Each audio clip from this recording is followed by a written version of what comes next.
And welcome to the podcast. We're here with Leslie Bennett, Carly Seelman, myself, Jimmy Scroggins from high atop our studios at Family Church in West Palm Beach, Florida. We're in the middle of a coronavirus crisis, Leslie. We are. This is crazy. This pandemic. We've never experienced anything like this in our lifetimes. No doubt about it, and it's changing the way that we do church, and you two are right at the forefront of it because you guys lead our communications group and help us think through how we're going to do church when we can't gather face to face. That's right, and it's been so rapid. I mean, it's just been, we've just have responding as quickly as we can, but then once we respond, it changes and we have to respond again. So we're trying to keep it out there, keep in the front of it, and we're so grateful for your leadership. We pulled together on Monday. We've got some teams in place. We're trying to figure out how we're going to do church pretty differently for the foreseeable future. Yeah, well, we're normally a face-to-face church. Face-to-face is one of our values, so we have a lot of face-to-face meetings. We have a lot of face-to-face gatherings. We usually only use online and video so that people who are not able to be there can kind of watch, almost like voyeuristically. They just peer in. We really don't even play to the camera, and we haven't worked hard to develop any kind of an online community or anything, but now I kind of regret that. Well, yeah, I don't know if I regret it, but I would say that I love our strategy of being a network of neighborhood churches. And just so our listeners understand, we have 13 different campuses from about 75 average attendance to 1,700. And so we're having to try to help everybody navigate this. And we do live streaming from our location here at Family Church downtown. And like you said, we haven't tried to develop an online campus. It's just something that we offer for people who might want to tune in because our value is on the neighborhood pastor in the neighborhood building, speaking the neighborhood language. And so that's what we're trying to accomplish. You have a very incarnational model, but now, out of necessity, we're going to shift to an online presence for all the communication, and not only just our communication in terms of our public-facing activities and events, but our internal communications and our internal meetings. That's right. So everything's the guidelines changing. keep getting smaller and smaller. So that's what we wanted to talk about today is how do we look at this issue of social distancing. I don't know. Have you ever heard that term before this? No, I think it's a new term, but I think we're going to use it the rest of our lives. I guess so. Yeah, I've never heard it before either. So, social distancing. So what does that look like for churches? How should we respond to this? So what would you say, Jimmy? How would you advise pastors of any size church?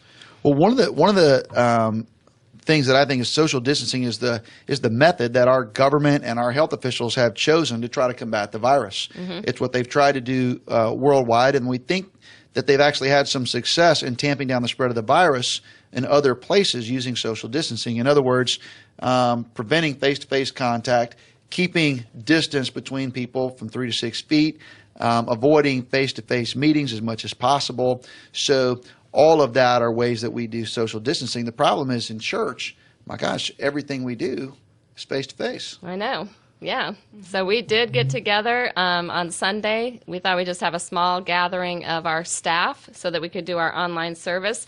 It was so hard not to hug each other, not to touch each other. Right. I'm getting better at it. I'm getting better and getting my elbow going. So. Right. Well, it's not easy. It's not easy. You know, in my mind, this social distancing is actually just being socially responsible. So as churches, you know, I have a friend named Ken Winton who's a pastor at Idlewild Baptist Church, and he kind of gave us this outline, the reason that we're doing social distancing, precaution, protection, and perception. And I think that's an excellent outline and a way to think about why it's important for us to not only do social distancing at work or in terms of our public gatherings, but encouraging our church family actually not to gather. So different churches are doing different things. Every church, every pastor has to make their own decisions. But at Family Church, we've decided we're not encouraging anybody to gather at all. We're not encouraging house parties, small groups to gather, whether it's 10 people or less than 10 people. We just think the more we can teach people to stay away from one another, the better off that everybody is going to be. That's right. Absolutely. Yeah, I would agree with that. So we're thinking through that, and what are we encouraging then instead? If you can't get together in person, what should you do? Well, there's a lot of great tools out there, so we think you can get together virtually. So for meetings, we're using different tools that you guys are kind of on the forefront of training our team to use. We use an app called Teams, but there's also Google Hangouts, there's Zoom, there's a lot of tools that we can use for virtual meetings and get-togethers where you can actually see each other face-to-face. And for one-on-one or one-on-two, you can use, FaceTime or whatever. But there's a lot of opportunity to use technology at a very low cost or no cost to create face-to-face meetings. And we're doing the same thing with Facebook. Facebook has really turned out to be a great tool because they've allowed churches to use their streaming service for free. And so churches of any size and basically any budget can stream whatever content they want, from prayer time with the pastor to kids' Bible stories to sermons on Sundays. And we would encourage our listeners to take advantage of all of that. Even if you're not very good at that kind of technology, you can learn how to do it. In my mind, it would be better for most churches to do something instead of just do nothing.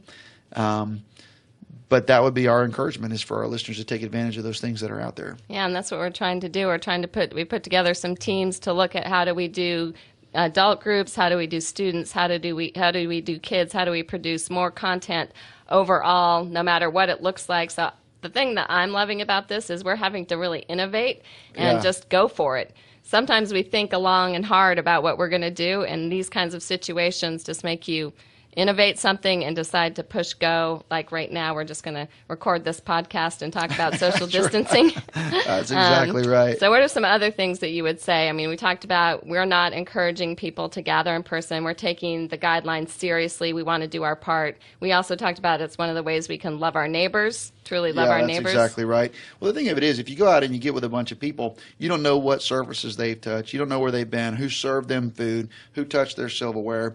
You don't know what's happening in their home.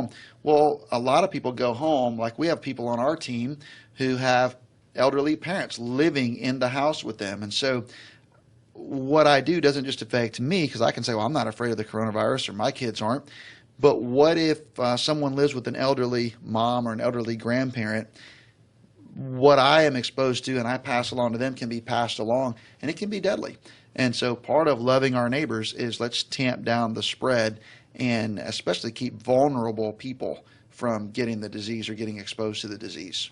That's right. So what can we do then? How can our pastors be pastors? How can we be leaders during this time? What do you think we should be doing? Well, I think we ought to be trying to stay in contact, so we ought to use the phones. I know it's almost become taboo to call someone. If you call someone, they're like, hey, why are you calling me? Why don't you text me? I think this is a great opportunity to have a greater connection. So you can even text and set up a FaceTime call or call them on the phone. I think letting people hear the voice of their pastors, their under shepherds, is a powerful thing. And just to make clear, like, our philosophy hasn't changed. We're a face-to-face church. We prioritize face-to-face connection and communication. And so our hope is that we use, out of necessity, this virtual season to continue to build connections so that one day, when we get the green light, we can gather face-to-face again. Mm-hmm. So our goal is not to replace face-to-face with something else. Our goal is to use this as a stopgap measure, but also to sharpen our skills and broaden our expertise so that when we gather face-to-face again, we can do so even more effectively and have better ways of connecting with people than we've ever had before. Yeah, so some people are saying this is going to change things forever. Like, church may never be the same after this. What would you say to that?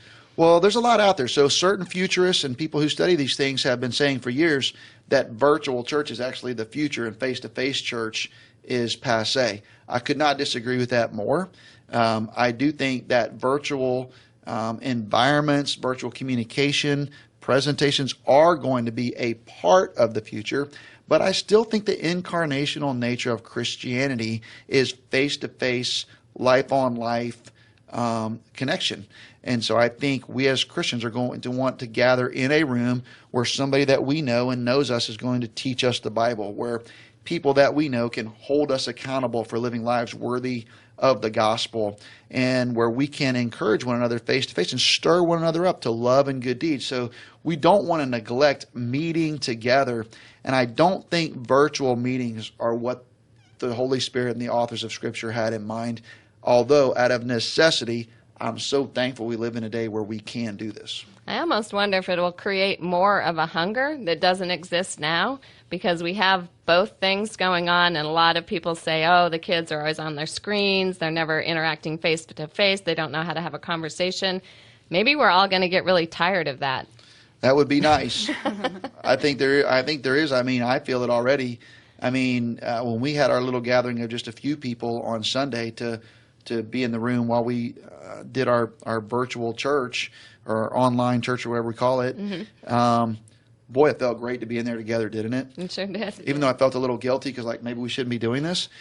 But man, you can just sense that when the green light comes and people can gather again, I think it's going to be a really joy-filled occasion. Again, it was changing so fast. So when we made the announcement on Friday that we weren't going to gather in person, that we were going to be online, but let's just get our staff together, that seemed like a really good idea. Well, by Sunday morning, it didn't seem like such a good idea anymore. So how do you think we can keep responding in a rapid fashion? Like what should church teams be doing to try to be out front? Well, there's a couple things. One, I think we need to go to almost zero face-to-face meetings. Of course, people watching this are like, "And what are you doing right now?" There's only well, don't do as we do as we say. So I do think that we ought to try to eliminate face-to-face meetings as much as possible in terms of, but we still have to work. But in terms of gathering people from other places who aren't normally together, pulling them into rooms together, sharing surfaces that they're going to be touching and so forth. I just think we ought to go to zero on that, and I think that's what basically everybody's going to. So that's one thing. The other thing is, I think churches need to think about what this means on a longer term. I've just seen so many friends of mine saying, "Hey, we're going to go worship online for the next 2 weeks." I think it's going to be more like 12 weeks or 15 weeks. I think this is going to extend well into the summer, maybe until the start of school in the fall.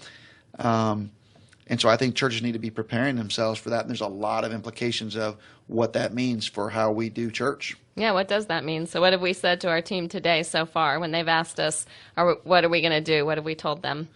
Well, we're going to have church, but we're going to do it Tuesday, March 17th. Yeah, that's right.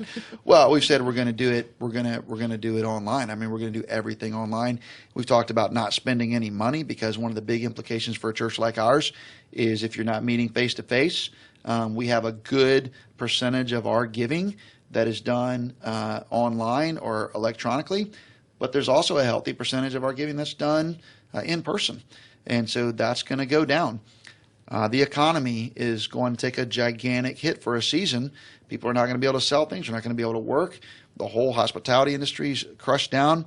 So there's going to be whole segments of our church that are not in a position to give the way that they were. Plus the stock market's crashing. So even people who normally are wealthy people who give out of wealth are going to feel maybe a little bit more cautious because their wealth has significantly reduced as the stock market's gone down.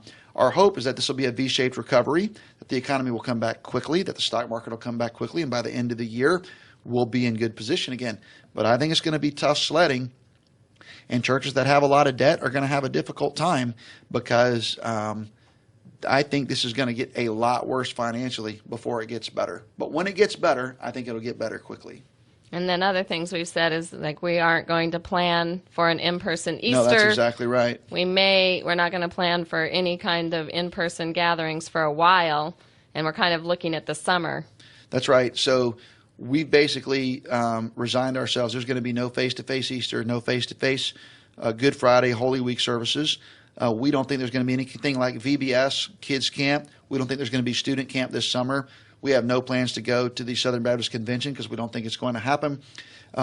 We just are basically ending all plans to travel, gather, retreats, any kind of conferences, canceled it all. We've ended hospitality spending. No one's taking anyone out to eat or anything. We've ended travel spending. We've taken up credit cards. We're getting super conservative so that we can make it through this crisis. And we are a conservative church. We have significant operating reserves, and yet, boy, if you look at this thing going through the summer, it's going to get tough. Yeah, and we might not do that, so let's be clear. We might be able to do all of those things again, but we're planning for the worst. That's correct. And we're hoping for the best. That's because correct. Because we want to be able to do this season as well as we can. Right, great way to say that. So, all right, well, any thoughts that you would offer a pastor of any size if they're going to get up, or tonight as they're going to bed, what should they be thinking about? Well, I don't want to be discouraging, but I will say, in my opinion, pastors ought to be leaders. Well, leaders have to define reality. The quicker the leader gets their mind around the actual situation, the quicker they can actually make a plan. And I would plan very conservatively. I would plan very pessimistically, because if you do that and things turn around faster, then good on you. But if you plan too optimistically and you don't plan conservatively enough, you could lead your church right off the cliff. And I do think churches are going to go out of business during this season because the leaders have failed to understand the times and figure out what's going on in time to do something about it. All right. All right. This has been Church for the Rest of Us on video.